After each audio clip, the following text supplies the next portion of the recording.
12월 12일 말씀 묵상하겠습니다. 함께 기도하겠습니다. 하나님, 우리가 살아가고 있는 이 세상은 불의하고 부조리합니다. 그러나 그러함에도 불구하고 이 세상에서 일어나고 있는 일들이 전부라고 생각하거나 하나님이 없다 여기지 않게 하시고, 여전히 하나님이 살아계시고 여전히 하나님께서 이 땅을 다스리고 계심을 믿는 믿음으로 살아가는 저희가 되게 하여 주시옵소서. 예수님 이름으로 기도했습니다. 아멘. 오늘의 말씀은 전도서 8장 9절부터 17절까지의 말씀입니다. 말씀을 함께 살펴보시기 전에 개인적으로 말씀을 꼭 읽으시고 묵상하는 시간 가지시기 바랍니다. 8장 9절입니다. 내가 이 모든 것을 보고 해 아래서 행하는 모든 일을 마음에 두고 살핀즉 사람이 사람을 주장하여 해롭게 하는 때가 있도다. 그런 후에 내가 본즉 악인들은 장사 지낸 바 되어 거룩한 곳을 떠나 그들이 그렇게 행한 성읍 안에서 잊어버린 바 되었으니 이것도 때도다 라는 말씀으로 시작하고 있습니다. 전도서의 저자인 솔로몬은 해 아래서 하나님이 없는 이 세상 가운데서 일어나는 모든 일을 보고 살피고 있다라고 이야기하고 있습니다. 어떤 일이 일어나고 있습니까? 사람이 사람을 주장하는, 권력을 가진 사람이 다른 사람들을 주장하고 괴롭게 하는 일을 본 것입니다. 그렇습니다. 이 세상은 권력을 가진 사람이 있고 또한 그 권력자로 말미암아 고통을 당하는 사람도 있죠. 그리고 또 이 전도서의 저자인 솔로몬이 본 것이 무엇이냐면요. 악인들이 죽어서 무덤에 장사 지냈습니다. 그런데 이러한 악인들이 행한 악한 일들, 그들이 행했던 그런 악한 일들이 일어났던 성읍 안에서조차 그가 죽은 후에 그를 무덤에 장사하고 오면서 사람들이 그의 악행을 잊어버리고 오히려 그들을 칭찬하는 그 모습을 보는 거예요. 여러분, 이것이 얼마나 아이러니하고 또한 부조리한 일이 아닐 수 없지요.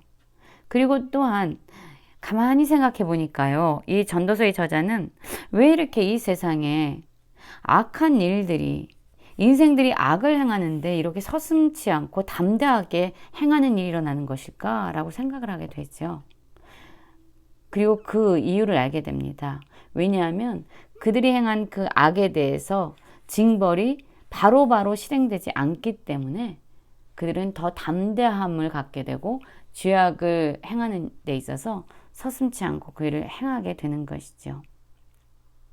그리고 또한 그가 생각하면서 보게 된 것은요. 죄인이 100번이나 악을 행합니다. 그럼에도 불구하고 벌이 내려지기는커녕 그는 오래도록 사는 장수함을 누리게 되죠. 그래서 이 솔로몬은 가만히 생각해 보니까 그가 믿고 있는 것, 또한 그가 세상은 이래야 돼 라고 생각하는 것은 뭐냐면요. 하나님을 경외하여 그를 경외하는 자들은 잘 될 것이요 악인은 잘 되지 못하며 장수하지 못하고 그날이 그림자와 같으리니 이는 하나님을 경외하지 아니함이라. 그렇습니다. 이 솔로몬, 그리고 또한 우리가 이 세상은 마땅히 이렇게 돼야 돼 라고 생각하고 그리는 모습은 뭐죠? 하나님을 경외하는 자들, 하나님을 두려워하고 하나님을 경외함으로 그분의 말씀으로 살아가는 사람들은 마땅히 잘 돼야 되고 형통한 삶을 살아야 되지만, 하나님을 인정하지 아니하고 하나님을 경외하지 않는 자들은 형통한 삶을 살지 못하고 잘 되지 못할 뿐만 아니라 장수해서도 안 되고 그들의 삶이 마치 그림자와 같은 삶을 사는 것처럼 그렇게 헛된 삶을 사는 것이 돼야 돼 라는 것이 바로 이 솔로몬과 우리가 믿고 있는 그러한 신념들이에요. 세상은 이렇게 돌아가야지 라고 믿고 있습니다. 그러나 이 전도서의 저자인 솔로몬이 바라본 진짜 이 세상, 그가 살아가고 있는 이 세상의 모습은 어떠냐면요. 오히려 거꾸로 돌아가는 것 같은 일들이 벌어지고 있습니다. 세상에서 행해지는 헛된 일이 있나니 곧 악인들의 행위에 따라 벌을 받는 의인이 있고 의인들의 행위에 따라 상을 받는 악인들도 있다는 것이라. 내가 이르노니 이것도 헛되도다. 어떤 말을 하고 있는 거예요? 악인들이 마땅히 받아야 될 벌, 악인들의 행위에 따라서 마땅히 그들이 받아야 될 벌을 오히려 하나님을 경외하고 의롭게 사는 의인들이 받고 있다는 거예요. 그리고 의인들이 받아야 될 그런 보상과 상을 누가 받는다는 거죠? 악인들이 받고 있다는 거예요. 완전히 지금 우리가 기대하고 이것이 바람직하지, 이것이 당연하지 라고 생각하는 세상과 거꾸로 지금 돌아가는 듯한 세상의 모습, 그런 부조리한 모습들이 우리가 살아가고 있는 이 세상에서 현실적으로 벌어지고 있다는 거죠. 여러분, 이게 얼마나 우리의 마음에 때로는 상함과 아픔을 주는지 모르겠습니다. 우리는 진정 이러한 세상에서 살고 있습니다. 여전히 우리는 불의하고 부조리한 죄로 만연된 이 세상을 살아가고 있어요. 이것이 현실이고 이것이 세상입니다. 그런데 우리는 이러한 세상을 보면서 이거 뭔가 잘못됐다.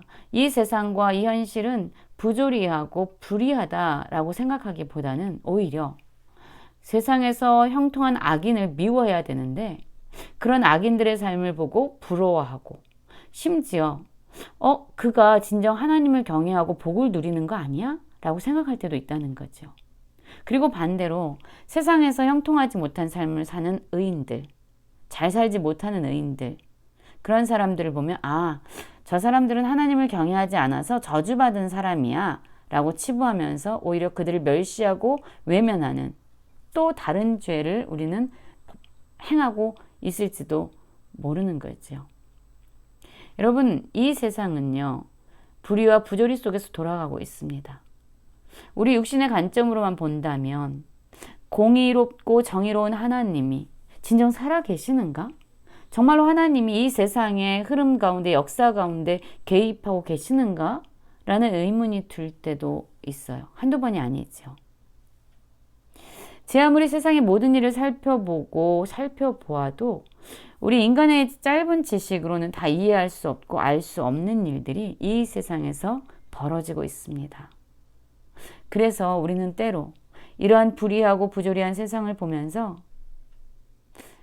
하나님이 공의롭지 않은 거 아니야? 하나님이 살아계시지 않은 거 아니야? 라고 하나님을 부인할 때가 있어요. 왜냐하면 살아계신 공의의 하나님을 이 세상을 보면서 부인하는 일이 오히려 불확실한 하나님에 대한 믿음을 붙잡고 살아가는 그런 삶보다 더 편하게 그리고 더 쉽게 여겨지고 하기 때문이죠. 여러분, 우리도 이러한 일을 경험할 때가 많지요. 그러나 우리가 분명히 알아야 되는 것은요, 이 세상에서 일어나는 일이 전부가 아니라는 거예요. 우리는요, 전부를 알 수 없는, 우린 다만 부분적으로만 알고 있는 존재들입니다. 하나님이 행하시는 모든 것을 알 수도 없고요, 이해할 수도 없습니다. 이 세상이 왜 이렇게 돌아가는지, 왜 하나님께서 이것을 허용하고 계시는지 우리는 다 알 수 없어요. 하나님의 모든 행사는 인간의 불완전한 지혜로는 도무지 깨달을 수 없도록 감춰져 있습니다. 그러니 악한 자들이 징계를 받고 선한 자들이 보상을 받는다는 그런 우리가 붙잡고 살아가는 그러한 믿음이 이 세상에서 지금 당장에 실현되지 않는 이러한 삶을 우리가 마주하면서 우리가 믿고 있는 것이 다 헛된 것이구나 라고 치부해서는 안 됩니다. 우리는 자신이 모든 것을 이해하지 못하고 알지 못한다고 해서 낙심할 필요도 없고 그것이 전부라고 절망할 필요도 없어요. 하나님은 여전히 이 세상에서 살아 역사하시고 공의로우신 하나님은 이 세상에 여전히 간섭하시고 개입하시고 하나님은 다스리고 계십니다. 우리는 그것을 믿고 살아가야 합니다. 사람의 눈에 보여지는 세상의 삶이 전부가 아니라는 것을 우리는 기억해야 합니다. 부조리한 세상의 현실 속에서도 하나님은 여전히 살아계시고 신실하게 자신의 선한 목적과 뜻을 이루어 가고 계시고요. 그리고 정말로 하나님의 때에 하나님의 말씀처럼 하나님을 경외하는 자들이 잘 될 것이라는 것, 하나님을 무시하고 부인하는 악인들이 징벌을 받을 때가 분명히 올 것이라는 것을 우리는 여전히 이 세상에 살아가면서도 붙잡고 살아가야만 합니다. 그것을 믿고 살아가야 돼요. 만약에 우리가 살아가고 있는 이 세상이, 이 부조리한 세상의 삶이 전부라면 우리의 삶은 진정으로 허무한 것이 될 것입니다. 그러나 이것은 끝도 아니고 전부도 아니에요. 하나님은 지금도 자신의 언약을 신실하게 성취해 가고 계시고 하나님의 때의 의인과 악인을 하나님의 완전한 공의로 심판하실 것임을 우리는 믿어야 돼요. 그래야만 우리의 삶은 결코 헛되지도 허무하지도 않을 수 있습니다. 지금 이 지혜자는 이렇게 얘기합니다. 16절이 있죠. 한번 함께 볼까요? 내가 마음을 다하여 지혜를 알고자 하여 세상에서 행하여지는 일을 보았는데 밤낮으로 자지 못하는 자도 있도다. 또 내가 하나님의 모든 행사를 살펴보니 해 아래서 행하지는 일이 사람이 능히 알아낼 수 없도다. 사람이 아무리 애를 써도 알아보려고 할지라도 능히 알지 못하나니 비록 지혜자가 아노라 할지라도 능히 알아내지 못하리라. 하나님의 모든 행사를 인간의 불완전한 지혜로는 알 수 없다라고 이 전도서의 저자인 솔로몬은 지금 이야기하고 있는 것이죠. 그렇습니다. 우리는 하나님의 일을 전부 알 수 없어요. 다만 우리는 여전히 이 불의하고 부조리한 세상 가운데 살아가지만 우리는 하나님의 때에 하나님을 경외하는 자들이 잘 될 것이고 악인을 하나님께서 심판하실 것이다라는 이 믿음을 붙잡고 우리는 어떠한 삶의 태도로 살아가야 되냐면요. 바로 15절이에요. 이에 내가 희락을 찬양하노니 이는 사람이 먹고 마시고 즐거워하는 것보다 더 나은 것이 해 아래 없음이라. 하나님이 사람을 해 아래에서 살게 하신 날 동안 수고하는 일 중에 그러한 일이 그와 함께 있는 것이니라. 여러분, 우리는 하나님은 여전히 공의하시고 이 세상에 우리의 눈에 보여지는 이것이 전부가 아님을 믿고 오늘 주신 이 하루 동안에 하나님 안에서 먹고 마시고 즐거워하면서 기쁨으로 살아가는 것. 하나님이 주신 오늘 이 한날을 기쁘고 행복하게 살아가는 것. 그것이 바로 우리가 해야 할 일입니다. 여러분, 우리는 이 세상의 모든 것을 다 할 수 없습니다. 그러나 여전히 하나님의 공의는 지금도 이루어지고 있고 하나님의 때에 온전히 성취될 것입니다. 그래서 오늘 하루 하나님 안에서 즐거워하고 심령의 평안함을 누리며 살아가는 모든 성도님들 되시길 간절히 기도합니다.